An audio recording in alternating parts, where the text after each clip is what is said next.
What would the world look like without something as simple and timeless as the modest Bic ballpoint pen? We use them every day, we carry them around with us, we lose them, we lend them out to people, and we borrow them. We often sometimes steal them also without us knowing. They've become a part of our lives, and they've become transparent because of that. It's because of this transparency that I believe that the ballpoint pen is one of the best designs in history. So I'm Glenn Catchpole. I am an industrial designer, also a startup business founder and crowdfunder, and chair enthusiast. So my design life, I suppose, started with the ballpoint pen. And it's not just a means of drawing down or writing down ideas, but also in English, I used to pull them apart because I was so bored and frustrated, and almost like hack them and turn them into other things. So it's this curiosity with just common everyday objects that really helped influence me to become a designer. So this photo I took on Open Day in 2011 when I first came to Wellington and checked out the design course. I initially wanted to become a mechanical engineer. I loved, obviously, tinkering with things and making things. But I got halfway through year 13 and I realised that I just really didn't like calculus. I didn't like maths. I just wanted to draw things. I wanted to make things. And this up in the foyer tomorrow, when you go walk around the buildings and see the exhibits, you'll see this up in the foyer, in the mezzanine floor of Block 11, where industrial design is taught. And I saw this and I immediately realised that this is where I want to be. This is what I want to do. And so in my third year, this was a group project. We worked as a team to design and fabricate an electric vehicle for 2020. It was like a forecasting project for the year 2020 for Wellington CBD. So this was an electric first response medic vehicle for the waterfront mostly, at big sort of events that go on down there. In my fourth year, so as my major project, I focused on the theme of making and learning through making and doing.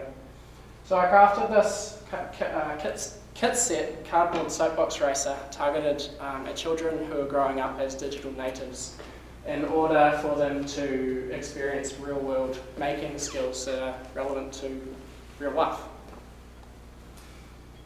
And I came into uni at the beginning of this year, spending my summer working to find both of these up in the foyer with what inspired me to come here as well. So it was quite an honouring feeling, just like coming full circle and realising what influenced me to come here. I'm also potentially influencing others to come here also. So, past uni, over the summer, and currently still am working for Puma Darts. So one of my recent projects was designing a dart for the ex-World Dart Champion. And that's where I was placed over the summer, up in Tauranga, where their studios are. So, earlier this year, because through starting my own business, through networking and then talking to people, I was invited to San Francisco by Savannah. She's in the Forbes list. And so I, as a recent graduate and didn't have too much money nor a decent job, I didn't have funds on the spur of the moment to just fork out to go over there. So I crowdfunded it. I put myself out there and made a campaign and a video and self-marketed myself to raise funds to go over there and make the trip.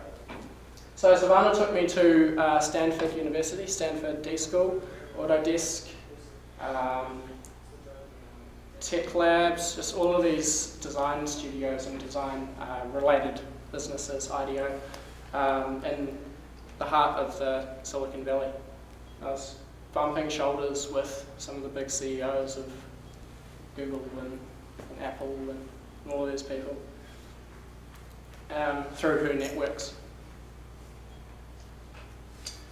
So now I'm right in the midst of my master's, where it's coexisting with my startup business, where I'm designing sustainable, zero waste objects for sustainable visionaries. Zero waste design. So this venture started off with my major project, my kit set cardboard soapbox racer, which is made from a near zero waste pattern. So it's this process of pattern making, 3D pattern making, that I'm translating into desirable objects that tell meaningful stories. So right now I've just started my Masters of Design. So I started about a month ago, and I'm right in the midst of designing chairs. A chair is one of the most advanced design projects you can ever lay down, because they have ergonomics and context and space, culture.